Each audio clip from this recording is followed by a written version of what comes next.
Dahil kan sa tuyang kasibutan sa trabaho, sa hanap buhay, asin iba pa digdi sa kinaban, lingaw na kita kan dapatan gibuhon sa relasyon niyato sa satuyan kaglalang.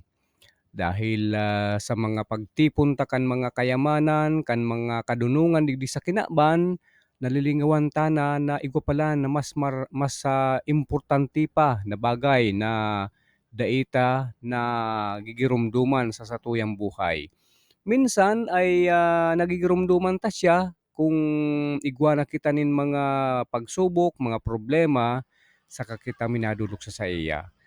Pero kung marhay-an sa tuyang namamatian, maugmaan sa tuyang pagmati sa buhay, daita siya nagigirumduman. Kaya poon ngunyan kung igwa nin mga dapatan inuton, iyo ang paglingkod asin pagpamibi asin makiulay kita sa satuyang kaglalang.